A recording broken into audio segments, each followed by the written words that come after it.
하이델베르크 요리문답 70번째 시간이고요. 129문 아멘입니다. 정확하게 질문은 아멘이라는 짧은 말은 무엇을 뜻합니까? 라는 질문입니다. 그리고 답은 아멘은 참되고 확실하다는 뜻입니다. 이 뒤에 말을 잘 들으십시오. 내가 하나님께 이런 것들을 소원하는 심정보다도 더 확실하게 하나님께서 내 기도를 들으십니다. 라는 뜻입니다. 이 말을 잘 기억하셔야 됩니다. 아멘은 히브리인들도 주님의 말씀이 선포되어질 때 똑같이 아멘이라고 했습니다. 영어권을 쓰는 미국인들도 아멘이라고 합니다. 아프리카 사람도 아멘이라고 합니다. 중국인들 또한 아멘이라고 합니다. 이 아멘이라는 말은 전 세계 모든 기독교인들이 하나님의 말씀이 선포되었을 때 그 말씀을 받는 또 자신이 결단하는 그리고 자신의 믿음을 내어 보이는 짧은 두 단어입니다. 이건 전 세계가 공통적으로 사용하고 있는 말씀입니다. 예수님의 이름으로 라는 것은 각 나라 말로 번역되어서 고백되어지지만 맨 뒤 아멘이라는 말은 전 세계 모든 그리스도인들이 공통적으로 쓰는 말입니다. 이 말은 참되고 확실합니다. 즉 동일한 말을 두 번 반복하면서 정확하다라는 뜻입니다. 조금의 오차도 없다라는 뜻입니다. 그런데 이 아멘을 풀으면 우리에게 은혜가 됩니다. 그게 무엇이냐면 저희가 기도하는 제일 마지막에 예수님의 이름으로 기도합니다 라고 해놓고 아멘하죠. 왜 이 아멘을 붙이느냐? 단순히 예수님께서 이렇게 하라 라고 해서 하는 것인가? 아닙니다. 예수님께서는 성경에 너희는 이렇게 기도하라 라고 말씀하셨지만 주기도문을 가르쳐 주셨지만 예수님의 이름으로 기도합니다 라고까지는 안 했어요. 그렇게까지 가르쳐 주시진 않았습니다.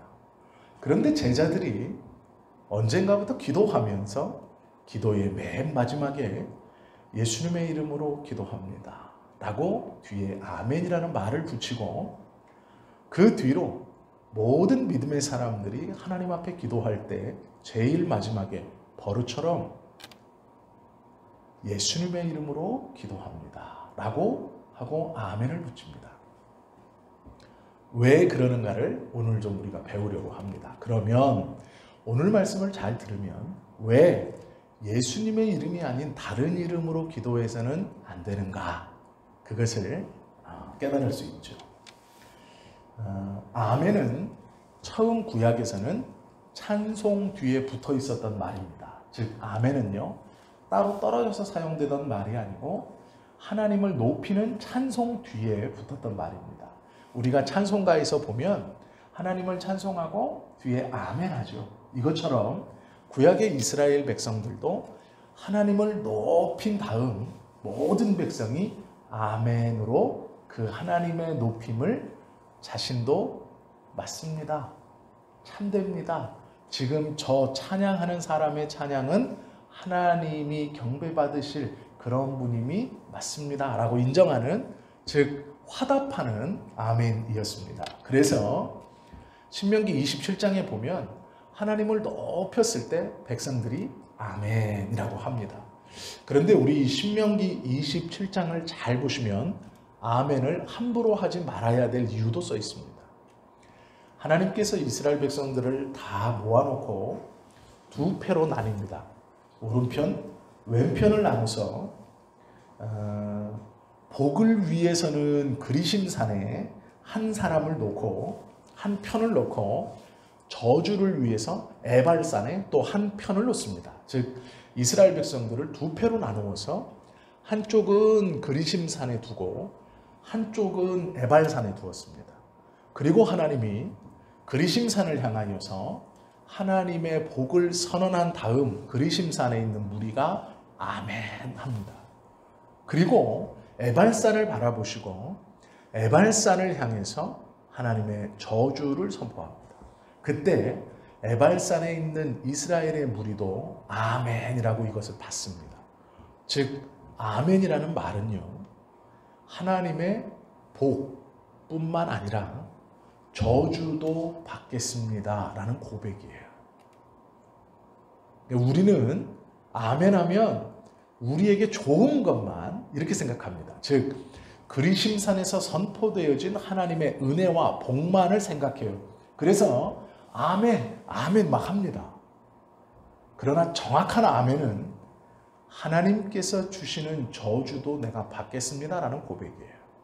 즉 우리가 아멘이라고 고백할 때 내 욕심이나 내 잘못됨이나 내 삐뚤어짐을 통해서 하나님이 주시는 저주도 하나님 내가 받겠습니다 라는 고백이에요. 즉 이 아멘은 하나님께서 주시는 것이면 복이든 저주든 받겠습니다 라는 고백이에요. 우리가 우리의 눈에 좋은 것만 받는 것이 아니에요. 그래서 이 아멘 하는 생활은 하나님께서 징계하시면 그 징계도 불평 없이 내가 아멘으로 받는다고 고백한다는 뜻이에요. 그렇기 때문에 함부로 아멘해서는 안 됩니다. 이 아멘이라는 걸 오늘 우리가 좀 잠깐 볼 텐데요. 배우면 배울수록 유도해서는 안 되는 거예요. 왜 목사님들 중에 아멘 하시기 바랍니다 뭐 이러시잖아요. 이건 안 되는 겁니다. 왜냐하면 하나님의 말씀의 복과 저주를 가볍게 여기기 때문에 그렇게 말할 수 있는 거예요. 그런데 그렇게 유도하거나 뭐 아멘 하십시오, 아멘입니까? 이런 말은 없는 거예요. 왜 그러냐면 하나님을 찬양할 때 붙어 있는 말이기 때문에 함부로 사람이 아멘을 유도하거나 아멘을 끌어내면 안 됩니다. 자신 안에 성령께서 아멘을 고백해 하신다든지 아니면 내가 지금 선포되어지는 말씀의 은혜뿐 아니라 저주도 주님이 주시는 것이면 받겠습니다라는 믿음의 각오가 섰을 때 아멘 하는 것입니다. 그래서 우리가 함부로 아멘, 아멘 하면 안 돼요. 아멘은 하나님의 복과 함께 하나님께서 내리시는 혹 저주까지도 받겠다라는 하나님 앞에서의 약속이기 때문에 함부로 하면 안 됩니다. 역대상 16장에 보면 다윗이 하나님을 찬송합니다. 그때 백성들이 아멘이라고 해요. 찬송을 하면 그 뒤에 나도 저 고백하는 사람과 같은 고백입니다라고 아멘합니다. 우리는 여기까지 다 동의해요. 그리고 여기까지만 알고 있습니다. 성경에서도 그런 경우 많아요. 오늘 우리가 읽었던 느헤미야 8장 6절에도 보면 에스라가 광대하신 하나님 여호와를 송축하며 모든 백성이 손을 들고 아멘 아멘 응답하고 허리를 굽혀 땅에 절함으로 하나님을 경배했다라고 말씀하고 있죠. 사도 바울도요. 로마서에 보면 이렇게 찬송해요. 자기 스스로 아멘합니다. 만물이 주에게서 나오고 주로 말미암고 주에게로 돌아감이라 영광이 그에게 세세토록 있을지어다 하고 자기가 아멘이라고 고백합니다. 즉 자기가 하나님을 찬양하고요. 자기가 주님에 대한 예수 그리스도에 대한 고백을 해놓고 자기가 그 말에 아멘을 해요. 어떤 경우일까요? 자기가 고백하고도 너무 은혜스러운 거예요. 이거는 내 입으로 고백했지만 너무 귀한 거예요. 이거는 그러고 이제 자기도 모르게 아멘한 거예요. 즉 로마서 11장은 어떻게 쓰여졌냐면요. 바울이 손으로 이렇게 쓴 게 아닙니다. 바울이요. 펜을 들어서 종이에다가 만물이 주에게서 나오고 주로 말미암고 주에게로 돌아갑니다. 영광이 그에게 세세토록 있을지어다. 아멘. 이렇게 쓴 게 아니에요. 바울이 지금 창밖을 바라보고요. 석양을 바라보면서 만물이 주에게서 나오고 주에게로 돌아갑니다. 이렇게 고백하면 누가가 받아 쓰는 겁니다. 바울이요, 자기가 지금 다른 곳을 보면서 말로 고백하면서 그 고백에 감동을 받은 거예요. 그래서 아멘 한 겁니다. 자기도 모르게. 근데 누가는 그걸 받아 쓴 거예요. 왜요? 스승인 바울이 아멘 하기 때문에 아멘도 받아 쓰는 거라고 생각한 거예요. 그래서 받아 쓴 것이 이 로마서의 말씀이에요. 11장에 있는 아멘입니다. 즉 바울은 자기가 손으로 문장을 쭉 써놓고 이거 좋은 말씀이야, 아멘 이런 게 아니고요. 말로 하면서 자기 말을 자기가 고백하며 성령의 감동으로 그 말씀에 휩싸인 거예요. 그리고 자기도 모르게 자기가 고백해놓고 자기가 아멘한 거예요. 말하면서. 편지를 쓴 게 아니고 편지를 말하면서. 누가가 받았었을 거예요. 바울이 그렇게 성령의 감동을 받아 자기가 고백하며 성령께서 바울의 마음을 감동케 하셔서 자기도 모르게 아멘하게 하신 것을 누가가 쓴 겁니다. 아멘. 그래서 바울은 자기가 예수 그리스도에 대해 고백해놓고 자기가 아멘해요. 그걸 듣고 있던 누가가 아멘한 것도 아닌 것 같아요. 자기가 아멘합니다. 자기의 고백에 감동을 받아요. 성령이 그를 붙들어 주셨어요. 자기도 모르게 아멘이 튀어나오는 거예요. 이제 이런 경우들도 있다라는 것이죠. 요한계시록에 나와 있는 찬송을 보면 하나님을 찬양하건 예수님을 찬양하건 그 뒤에 아멘이라는 말이 다 붙습니다. 그래서 성경에서 아멘은요, 제일 먼저 쓰이는 경우가 찬송 뒤에 붙어요. 즉 성령께서 감동하셔서 자기도 모르는 사이에 성령의 감동으로 은혜를 받으면 고백되어지는 게 아멘이에요. 전 세계가 다 동일하게 아멘 하는 겁니다. 이게 얼마나 큰 은혜인지 몰라요. 두 번째는 여기서부터 이제 오늘 우리가 배워야 되는, 오늘 우리가 새롭게 알아야 되는 건데요. 아멘은 첫 번째 찬송 뒤에 붙는다. 그리고 두 번째는 주님이 가르쳐 주신 기도 뒤에 붙는 것이 아멘이에요. 그러면 왜 주님이 가르쳐 주신 기도 뒤에 아멘이 붙느냐? 이게 중요한 거거든요. 원래 이 아멘은 찬송 뒤에만 붙었어요. 그런데 예수님께서 기도를 가르쳐 주신 후에 아멘을 붙여요. 왜 그러느냐? 이게 오늘 우리가 새롭게 배워야 되는 건데요. 아멘은 언약과 관계가 있습니다. 즉 아멘은요, 그냥 내가 하나님 믿습니다, 지금 하는 말에 동의합니다 라고 고백하는 게 아니고 언약하고 관계가 있어요. 아멘이라는 이 두 글자는 언약하고 붙어 있는 겁니다. 이게 무슨 말이냐면요, 주기도문에서 우리가 이 아멘 하기 전에 앞에 고백하는 것이 6가지입니다. 6가지를 고백해요. 뭘 고백하냐면 이름이 거룩히 여김을 받으시오며 라고 고백. 이게 첫 번째 간구. 두 번째 간구는 하나님의 이름과 그의 나라, 영광을 노래하죠. 세 번째 간구는 일용할 양식과 죄사함, 시험받는 것에 대해서 고백해요. 네 번째, 일용할 양식. 이게요, 무엇이 부족해서가 아니라 하나님이 먼저 채워주신다라는 고백이고요. 다섯 번째, 우리 죄에 대한 용서, 하나님의 약속을 믿고 아멘하는 것이고, 맨 마지막 6번째도요, 악한 자에서 구원해 주십시오라는 것도 그리스도를 믿고 고백하는 거기 때문에 아멘이라는 거예요. 자, 제가 지금 빠르게 말씀드리는데 하나하나 설명을 드릴게요. 주기도문에 등장하는 6가지는 이 6가지 간구 모두 다 하나님께서 주신 약속과 관련이 있어요. 하나님께서 주신 약속을 두 글자로 언약이라고 표현합니다. 즉 주기도문은 언약과 관련이 있어요. 주기도문을 고백하고 아멘을 붙인다는 것은 앞에 6가지 간구가 그냥 내 바람이나 내가 원하는 것이 아니에요. 하나님이 그렇게 해주시겠다라고 약속하신 거기 때문에 지금 이걸 고백하는 거예요. 이해가 되시죠? 이 고백의 6가지, 이 6가지는요, 하나님께서 우리에게 약속해 주신 것에 그 약속을 근거로 붙들고 기도하고 있다라는 뜻으로 아멘 하는 거예요. 즉 6가지 간구 모두가 하나님의 약속을 믿고 있는 자만이 아멘 할 수 있어요. 그래서 이 기도 뒤에 아멘을 붙이는 거예요. 이해가 되셨죠?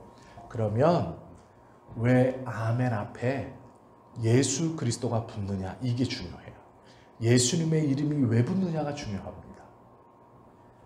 이 6가지의 언약을 실천해서 우리에게 하나님의 은혜를 전달해주는 전달자가 예수님이기 때문에 그래요.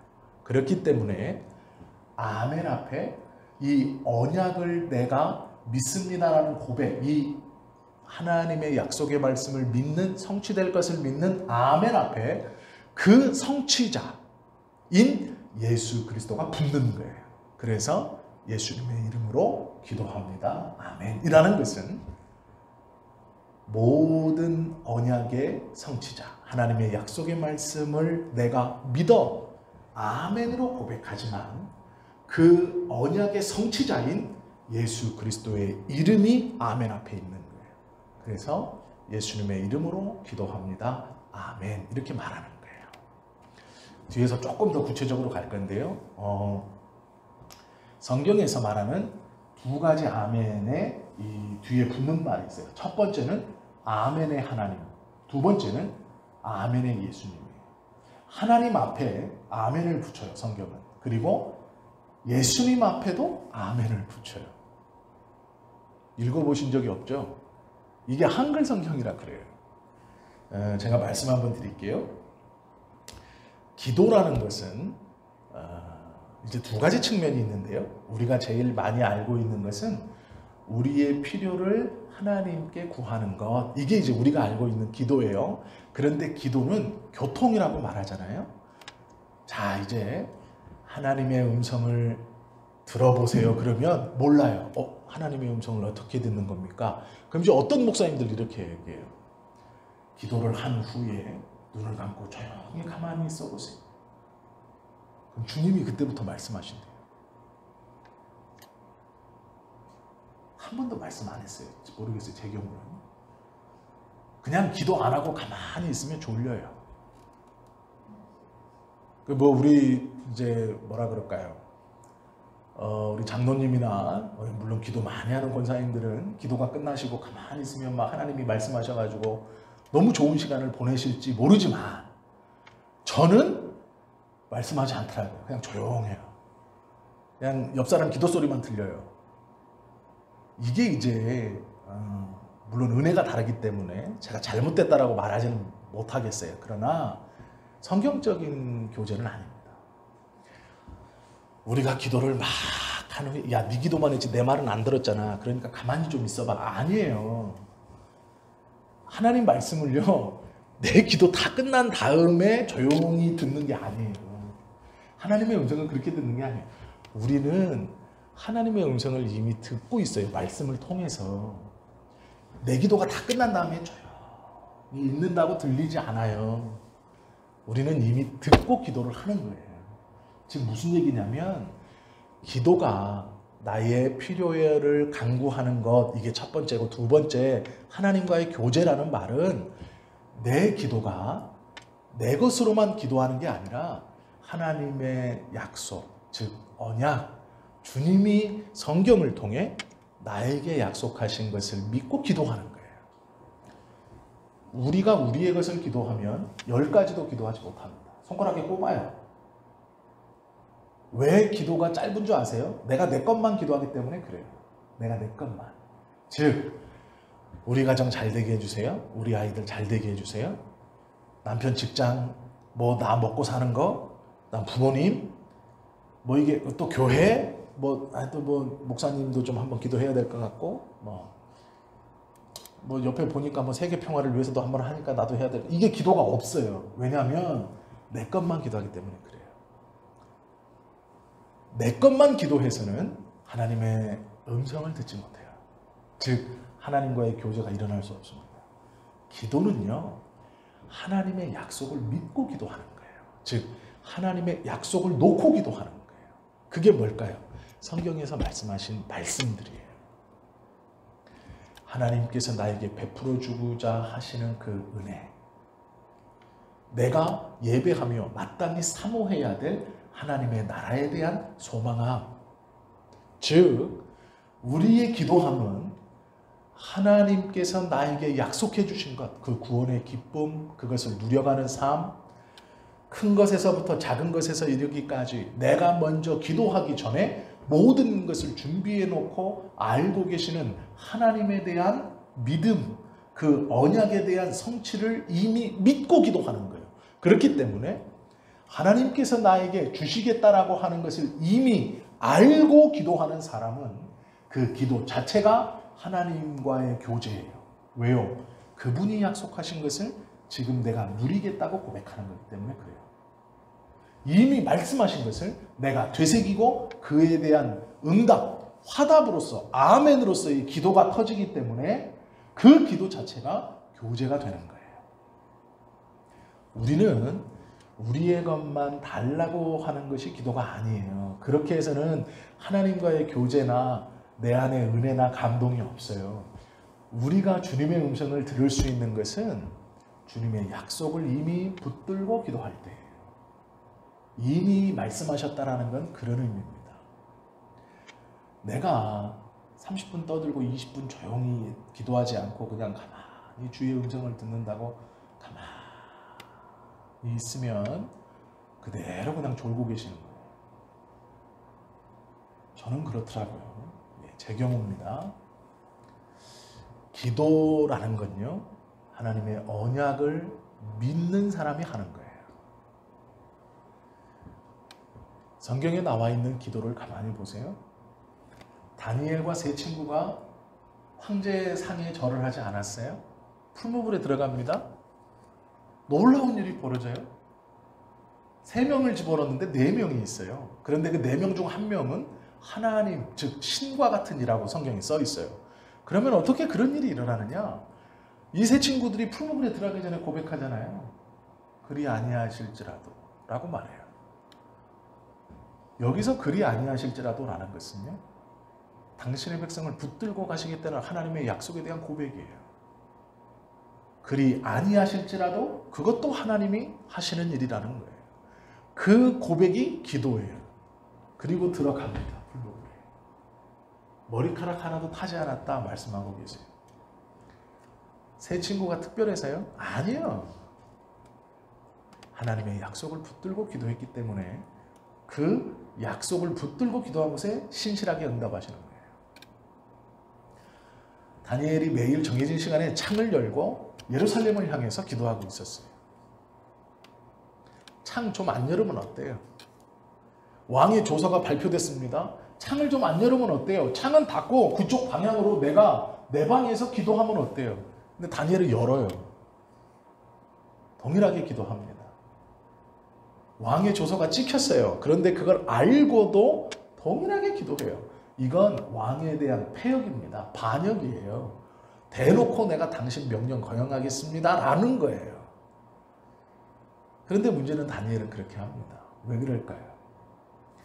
당신의 백성들에게 하나님이 허락하신 언약, 내가 내 백성을 기억하고 돌아오게 하겠다 라는 그 언약을 붙들고 기도하는 거기 때문에 다른 것이 방해가 되지 않는 거예요. 왜요?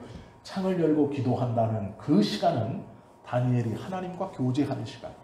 주님의 말씀을 지금 붙들고 다니엘이 기도하는 시간이에요. 그 말은 하나님이 미리 말씀하셨던 그 말씀을 내가 지금 듣고 대답하고 있는 시간이기 때문에 창을 닫을 수가 없는 거죠. 그것을 신경 쓸 필요가 없는 거예요. 기도는 하나님께서 허락해 주신 약속의 말씀을 믿고 하는 거예요. 그것이 기도입니다. 아멘이 언약과 상관없을 때는 찬송밖에 없어요. 그러나 그 찬송도 언약 때문에 이루어지는 거예요. 우리를 구원하신 하나님, 나의 하나님이 언약으로, 하나님의 약속으로 선포되었기 때문에 그 하나님을 찬양할 때 그 언약을 기억하고 나의 하나님이기 때문에 우리가 아멘하는 겁니다. 우리가 기도하는 것도 예수님의 이름으로 기도합니다. 아멘도 마찬가지예요. 하나님의 언약의 말씀이 이루어짐을 내가 믿고 그 언약을 성취해서 내 것으로 만들어주신, 나에게 그 은혜를 베풀어 주실 언약의 성취자인 예수님의 이름으로 기도합니다. 아멘 하는 거예요. 언약을 믿기 때문에 아멘 할 수 있는 거고, 그 언약의 실행자이신 예수 그리스도의 이름으로 기도하는 거예요. 그러면 하나님의 약속인 언약을 실행자인 예수님께서 이루어서 내 앞에 갖다 주시겠다는 거예요. 그 믿음으로 고백하는 것이 아멘입니다. 그렇기 때문에 함부로 하시는 고백은 아니에요. 뭐 듣기 좋은 말, 자기 귀에 듣기 좋은 말 있다고 아멘, 아니요, 부자 될 줄로 믿습니다. 물론 감사한 일이지만 어쩌면 가난하게 될 줄로 믿습니다 일지도 몰라요. 그것은 부자 될 줄로 믿습니다라고 아멘 하십시오. 아멘 하시는 분은 부자 될 겁니다. 뭘 부자 되는데? 아멘으로 부자 돼요? 아니, 천만의 말씀이에요. 아멘으로 부자 되는 사람은 없어요. 경제적인 것은 하나님께서 주시는 은사 중 하나입니다. 부는요, 은사예요. 그 은사를 가지고 잘 사용하면 칭찬이 있고, 혹여 경제적인 은사에 대해서 받지 못했다고 실망하실 필요도 없어요. 하나님께서는 당신의 백성들을 입히시고 먹이시고 키우시고 하시는데 부족함 없게 하시겠다 약속해 주셨어요. 다시 돌아와서요. 요한계시록 3장 14절 말씀에 보면 라오디게아 교회 사자에게 편지하기를 아멘이시요 충성되고 참된 증인이시요 하나님의 창조의 근본이신 이가 가라사대. 이게 예수님에 대한 설명이에요. 근데 예수님에 대해서 설명하면서 제일 앞에 붙여놓은 게 뭐냐면 아멘이시요 이렇게 붙여요. 즉 예수님을 설명하면서 예수님을 설명하는데 가장 앞에 뭐가 시작이냐면 아멘이시다 이렇게 말하는 거예요. 즉 이 말은 언약의 성취자이시다라는 말을 제일 먼저 하는 거예요. 예수님은 예수님을 설명하면서 언약의 성취자이시요 말씀의 실행자이시요 우리에게 그 언약을 실행해서 내 앞에 갖다 줄 그분이 예수님이라고 설명하는 거예요. 계시록에 보면. 그리고 고린도후서에 보면 1장 20절입니다. 하나님의 약속은 얼마든지 그리스도 안에서 예가 되나니 그런즉 그로 말미암아 우리가 아멘하여 하나님께 영광을 돌리게 되리라. 예수 그리스도를 통해서 아멘 할 때 하나님께 영광을 돌린다. 그래서 예수님의 이름이 있는 겁니다. 우리의 기도가 왜요? 우리의 기도는 내가 무엇인가 필요해서 하나님께 드리는 기도이면서 그 기도 자체가 언약을 붙들고 기도한다면 하나님과의 대화이며 하나님을 높이는 것이기 때문에 그 영광의 출발인 예수 그리스도 이름이 있는 거예요. 자, 그러면 여기서 보세요. 예전에 이런 게 한참 한국교회에 정말 유행했던 적이 있어요. 언제나 80년대 중반, 90년대 초에 문성근 영화배우 문성근 씨 있잖아요. 문성근 씨 아시죠? 아주 유명하신 분이잖아요.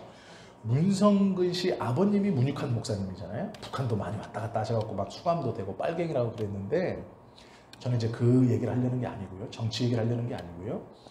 이분이 기도하실 때 어떻게 기도하냐면 그 기도를 하시고 나서 맨 마지막에 최한열 열사야 막 이렇게 부르시는 게 있어요.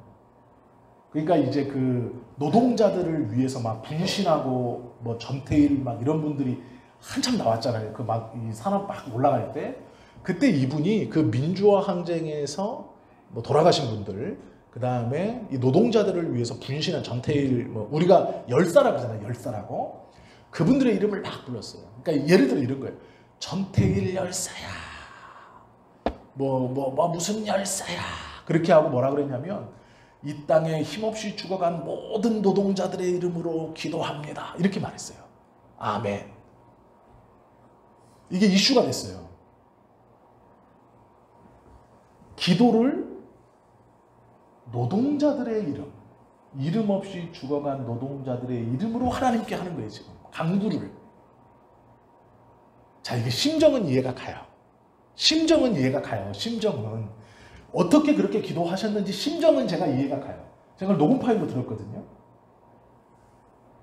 그 심정은 알겠어요. 그 애끓는 심정은 알겠어요. 그 노동자들이 불쌍한 거, 노동자들의 그 희생을 통해서 조금씩 환경이 개선되고 그 돈을 많이 가진 사람들이 없는 사람들을 무시하면서 이들이 꿈틀꿈틀하는 그것으로 조금씩 인권이 성장되는 것, 그것을 바라보면서 그들을 사랑하는 마음으로, 그 애끓는 마음으로 하는 건 알겠어요. 그런데 문제는요, 하나님 앞에 드리는 기도는 내 마음이 그렇다고 해서 그렇게 할 수 있는 게 아니에요. 하나님 앞에 드리는 기도는요, 예수 그리스도의 이름 외에는 어떠한 것을 붙일 수 없어요. 왜 그러느냐? 언약의 성취자가 그 사람들이 아니기 때문에 그래요. 이해가 되셨죠? 자, 그러면 참 어머니의 이름으로 기도합니다. 될까요, 이게? 이게 안 되는 말이에요. 참 아버지의 이름으로 기도합니다. 안 되는 말이에요. 뭐 이만희 선생님의 이름으로 기도합니다. 안 되는 말이에요. 왜요? 언약의 성취자가 아니잖아요. 그런데 그들이 그렇게 기도할 수 있게 가르치려면요, 언약의 성취자가 이 사람이라도 해야 되잖아요. 그렇기 때문에 이만희를 구세주라고 가르치는 거예요. 그렇기 때문에 그 문선명을 예수님 대신 자리에 놓는 거예요. 왜요? 그래야 언약을 성취한 사람이 되고 언약을 성취한 사람이어야 기도 앞에 이름을 붙일 수 있기 때문에 그래요. 아멘 앞에. 이해가 되시죠? 우리가 원래는요, 주님의 이름으로 기도합니다도 안 되는 거예요. 왜 안 될까요? 어떤 이에게 주님은 예수 그리스도가 아니에요. 어떤 이에게 주님은 예수님이 아닙니다. 우리가 어디 신앙 공동체나 모임에 가서 저 사람 처음 봤는데 기도를 막 하는데 주님의 이름으로 기도합니다. 아멘 이러잖아요. 그럼 우리는 그럴 수 있지라고 생각하지만 그 사람이 고백하는 주님이 우리가 고백하는 예수님이 아닐 수 있어요. 이만희일 수도 있고요. 문선명일 수도 있고 또 다른 누구일 수도 있어요. 이거는 전통적으로 교회가 예수님의 이름으로 기도해야지. 어디 뭐 하나님의 이름으로 기도한 뭐 이거 아니면은 뭐 기도했습니다. 그냥 뭐 아니면은 누구 그냥 그거 안 되는 거야. 뭔가 이상하잖아. 듣기에 이상하잖아. 아니에요. 언약의 성취자가 아니기 때문에 안 되는 거예요. 이걸 모르면요, 누군가가 그냥 두리뭉실 주님의 이름으로, 우리를 구원하신 이의 이름으로, 그리스도의 이름으로 이렇게 하면 그냥 넘어가요. 몰라 뭔지도. 그리고 아멘에 같이. 이게 문제가 큰 겁니다. 그러니까 절대 그럴 수 없어요. 기도는 언약의 성취자이신 예수님으로만 하는 거예요. 예수님의 이름으로만. 그분이라는 걸 명확하게 고백해야 돼요. 그분은 한 분이기 때문에 그렇습니다.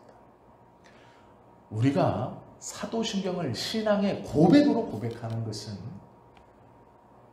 침례교회에서 지금 사도신경 안 하거든요. 그 사람들이 왜 안 하냐면, 침례교단이 사도신경을 왜 안 하냐면 사도신경을 사도들이 안 썼대요. 사도신경은 12구절인데 12단락인데 예수님의 12명의 제자들이 한 달락씩 썼다. 이거 거짓말입니다. 예수님의 12명 중에요, 10명 정도는 글을 몰랐어요.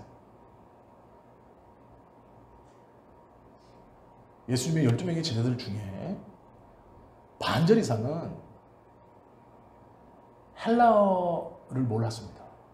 히브리어만 했던 사람들이에요. 그것도 아주 사투리가 심한. 베드로 같은 경우는요, 같은 히브리인들이 들어도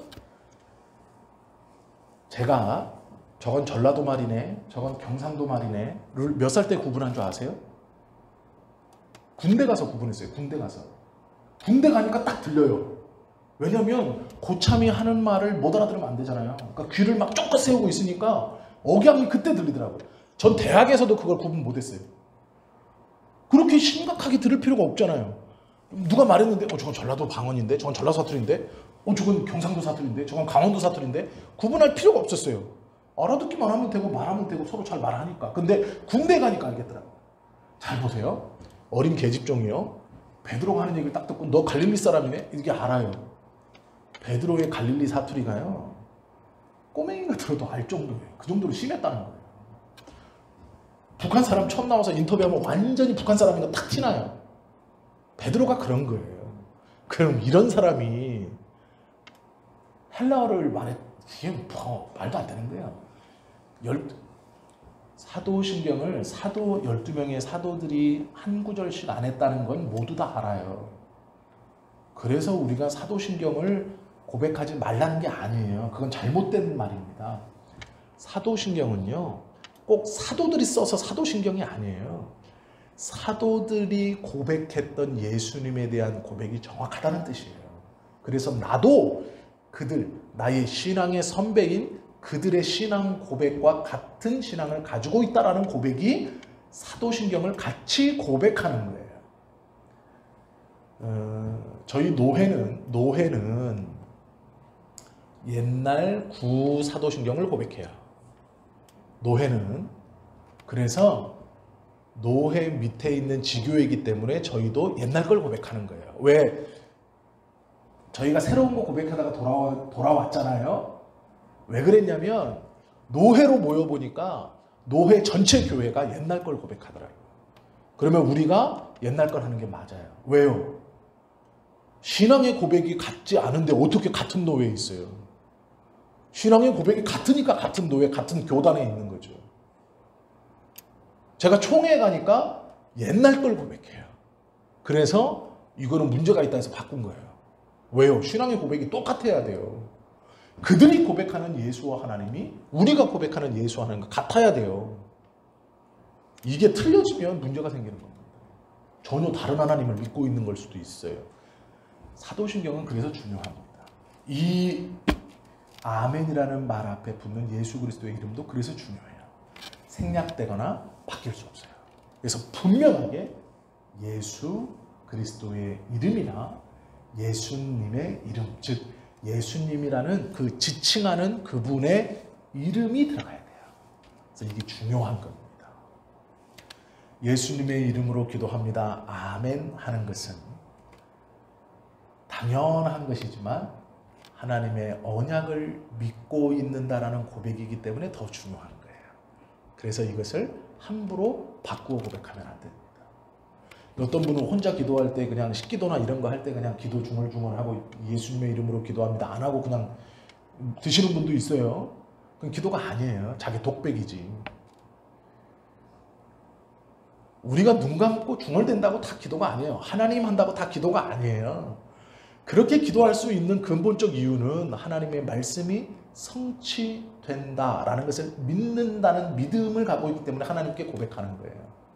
일용할 양식을 구하는 것도 내 아버지가 나한테 주시겠다라는 약속의 말씀을 믿고 기도하는 거기 때문에 그 약속의 성취자이신 예수 그리스도의 이름으로 고백하는 거예요. 그리고 예수 그리스도의 이름 뒤에 영광의 고백, 하나님을 높이는 고백인 아멘, 또한 그 아멘에 숨어있는 뜻, 그 뜻은 내가 기도하는 심정보다 세상에 그런 게 어디 있어요. 자, 제가 자주 드는 예화예요. 이제 두 집이 나란히 있는데 노점이에요. 한 집은 붕어빵 팔고 한 집은 오뎅을 팔아요. 근데 붕어빵집 아들은 망난이고 오뎅집 딸은 효녀예요. 둘이 같은 학교를 다니는데 붕어빵집 아들이 와서 그러는 거예요. 엄마, 수학여행 가다니까 3일 뒤까지 50만 원 알지? 안 주면 알아서 해. 나 집에 안 들어와. 막 그렇게 깽판을 치고 갔어요. 그러면 이제 이 붕어빵 파는 집은 난리가 난 거예요. 50만 원을 3일 안에 구해야 되잖아. 아들 수학여행 안 가면 집에 안 들어온대요. 난리가 난 거야. 그럼 여기저기 다니겠죠. 엄마가 다니든 아빠가 다니든. 근데 이 오뎅집 딸은 효녀예요. 멀뚱멀뚱 가만히 있다가 엄마 학교 갔다 올게요. 가. 이틀 됐어요. 두 번째 날 멀뚱멀뚱 있다가 가요. 세 번째 날 멀뚱멀뚱 있다가 가요. 애들 수학여행 갔다 왔어요. 물어봐 엄마가. 너 옆에 붕어빵집 아들하고 같은 학교 아니야? 맞아. 같은 학년 아니야? 맞아. 근데 걔는 수학여행 간다고 50만 원 내놓으라고 막 이러더니 너는 왜 뭐 우리 집 가난하잖아. 나는 괜찮아 안 가도. 그럼 부모만 어떻겠어요? 효녀인데 저 같으면 그 붕어빵집 아들이 더 나은 것 같아요. 이렇게 미리 이게 애는 그럴 필요가 없는 거예요. 애는 아버지 앞에서 질르고 보는 거죠. 질르고. 아니 줄 줄로 믿으니까 질르고 봐야죠. 근데 얘는 효녀야. 미리 그냥 지가 해. 자, 근데 이 얘기가 아니고요. 이 집이 붕어빵 집이요. 자, 돈을 빌리러 갔어요. 이게 상상입니다. 이제 한번 상상해 보는 거예요. 돈을 빌리러 갔어요. 하루가 지났네. 이틀 남았어요. 하루가 더 지났네. 하루 남았어요. 내일이면 이제 얘 난리 날 거예요. 붕어빵집 그 붕어빵 파는데 앞에서 아주 창피하기도 할 거지만 내가 부모로서 그 돈을 못 만들었다는 그 마음 아픔이 이제 그게 있는 거예요. 그러니까 이제 띵동 철수 엄마 아멘은 뭐냐면요. 50만 원을 꼭 빌려가지고 내 수학여행을 보내야지. 나는 이 부모 마음보다 띵동하고 나온 철수 엄마가 아이고 내가 그 마음보다 더 잘 알잖아. 말도 안 했는데 준다는 얘기예요. 이건 이 땅에서 벌어질 수 없는 일이에요. 어떻게 그 자식한테 그 말을 듣고 돈을 빌려 가는 부모보다 돈을 빌려주는 옆집 아줌마가 마음을 더 잘 알겠어요. 그렇지 않아요? 빌려 가는 부모가 더 절절하고 그 마음 그러니까 이런 거예요. 아멘이라는 숨은 뜻은요. 성경에서 이렇게 말하고 있어요. 네가 무언가 필요해서 구하는 그 간절함보다 세상에 그것보다 간절한 게 어디 있어요. 간절하니까 구하는 거 아니에요. 그 간절함보다 응답 주시는 하나님이 더 확실하게 주실 것이다 라는 게 아멘이라는 거예요. 내가 구하는 그 간절함보다 준다라고 하신 그 하나님의 마음이 더 간절하다. 네가 그렇게 간절히 구하는 것 나는 더 간절하다. 네가 그렇게 간절하게 구하는 그것 내가 확실히 주겠다라는 게 아멘의 숨은 뜻이에요. 그렇기 때문에 이 아멘은요. 아주 귀하게 고백되어져야 하는 거예요. 아주 정성스럽게 고백되어져야 하는 거예요. 내가 기도하는 그 간절함보다 더욱더 확신 있게 응답하실 하나님이시라는 뜻이 그 속에 있기 때문에 그래요. 이 귀한 것을요. 아무데나 막 남발하시면 안 돼요. 아무렇게나 막 그냥 뭐 아이고 아멘 뭐 아이고 그러시면 안 돼요. 말도 안 되는 목사님들 그 분위기에 이끌려서 막 아멘 아멘 이러시면 안 돼요. 아멘을 많이 하면 물론 복되고 은혜가 있겠죠. 그러나 왜 내가 그렇게 고백해야 하는가를 알고 고백하는 것과 모르고 고백하는 것은 하나님이 받으시는 영광이냐 아니냐의 차이이기 때문에 매우 다르고 중요한 겁니다. 이 129문의 대답은 정확합니다. 내가 이런 것을 소원하는 심정보다도 하나님께서는 더 확실하게 들어주신다라는 고백이 아멘에 숨어 있어요. 그렇기 때문에 귀한 것입니다. 이제 말씀 좀 마칠 건데요. 아멘이라는 두 음절로 된 짧은 말이에요. 애들도 배울 수 있어요. 그래서 이 귀한 말을 우리 입술로 고백하면 좋은 것이죠.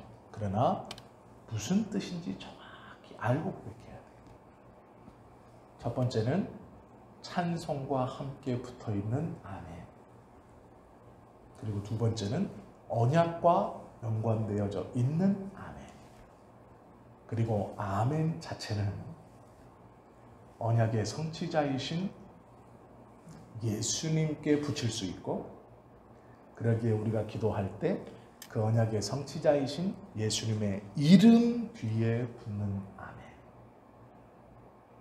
내가 기도하는 그 심정보다 더욱더 분명하게 응답해 주실 하나님의 뜻 그것이 포함되어져 있는 아멘. 그렇기 때문에 우리가 기도할 때 이 아멘이라는 것을 온전히 알 때만 우리가 지금 너무 아무렇지 않게 고백하는 이 짧은 구절들, 버릇처럼 내어뱉는 이 기도문들, 이 이름들, 순서들이 얼마나 하나님의 큰 은혜가 그 안에 담겨져 있는가. 이것을 그래서 예전에는 기도도요 성직자만 했어요.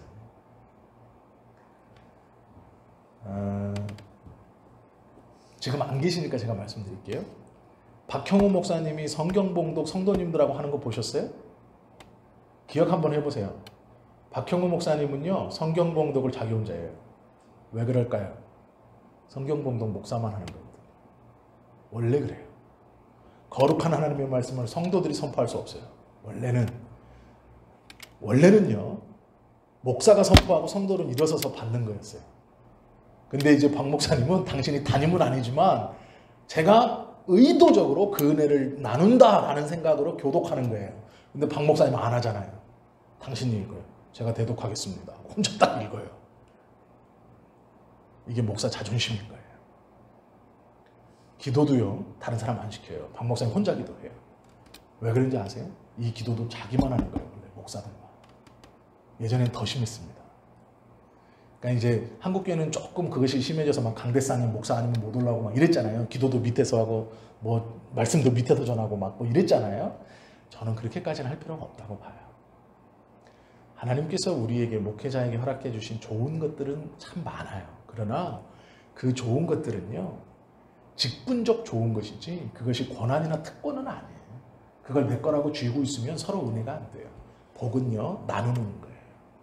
그래서 저는 말씀도 교독하는 거예요. 웬만하면 교독하려고 그래요. 말씀을 읽는 것은요, 하나님께서 직접적으로 붙들고 있는 사람만 할 수 있는 거예요. 원래. 그러니까 성도님들과 교독한다는 것은 성도님들을 하나님이 붙들고 있다고 제가 믿기 때문에 교독하는 거예요. 예배 시간에 우리 장로님, 권사님, 또 우리 집사님이 기도하는 것은 하나님께서 만인제사장으로 그 영혼을 붙들고 있다고 저는 믿기 때문에 기도하는 거예요. 그 예식에 대한 은혜를 나누는 거예요. 그것을 이렇게 함께 공유하는 것이 복이라고 저는 생각하기 때문에 그래요. 그러니까 소중히 여기셔야 돼요. 귀하게 여기셔야 돼요. 성경 말씀 뭐 다른 사람 하니까 뭐 내가 뭐 안 해도 되겠지. 아니에요. 박자 맞추려고 뭐 하는 거지 뭐 아니에요. 그런 의미가 있는 겁니다. 기도도 마찬가지. 우리가 마지막에 예수님의 이름으로 기도합니다. 아멘 하는 것은 오늘 우리가 앞에서 배웠던 그 귀한 하나님의 은혜가 그 안에 담겨 있는 거예요. 그렇기 때문에 귀하고 정성스럽게 고백할 수 있어야 돼요. 제가 성찬의 광고를 드리면서 사모하라. 왜 주보에 미리 성찬을 광고하냐면 준비하고 기다리고 기대한 만큼 하나님의 은혜가 있어요. 그것 없이 그냥 이게 아니에요. 그렇게 온 사람은요, 평생 성찬 들어와도 하나님의 임재가 뭔지 내 영혼을 뒤흔든다는 게 뭔지 몰라요. 그러나 성찬을 준비하면서 기도하고 성찬의 은혜를 사모하고 예수님께서 만찬 가운데 행하셨던 그 뜻, 그 십자가를 앞에 두고 제자들에게 나누셨던 그 내 몸이다, 찢긴다라고 할 때 그 의미들, 내 피다라고 할 때 나누셨고 그 십자가의 은혜에서 흘려지는 그 보혈에 대한 죄사함에 대해 묵상하고 들어오는 자는요, 받는 은혜가 다르겠죠. 감격하지 않을 수 없죠. 성찬은요, 누가 집례하느냐가 중요한 게 아니에요. 누가 받느냐가 중요한 거예요. 어떠한 마음으로 받느냐가 중요한 거예요. 집례하는 사람은 아무 상관이 없어요. 60대 목사가 집례한다고 더 은혜롭고 20대 이제 전도사가 집례한다고, 물론 전도사는 성찬을 집례할 수 없지만 30대 인재 안수받은 한 달밖에 안 된 초보가 집례한다고 은혜가 떨어지고, 전혀 그런 게 아닙니다. 성찬은 누가 받냐가 중요해요. 예수님의 이름으로 기도합니다도 마찬가지예요. 얼마나 깊이 그 은혜를 알고 있고 그 약속을 알고 있고 그 의미를 알고 고백하느냐가 중요한 겁니다. 아멘이라는 이 짧은 두 단어는 너무도 귀한 말이에요. 신앙의 고백이 끝일지 모릅니다. 이 고백을 귀하게 하시고 하나님의 은혜를 풍성히 바라는 우리는 저와 여러분 되시기를 예수님의 이름으로 축원합니다. 기도하시겠습니다.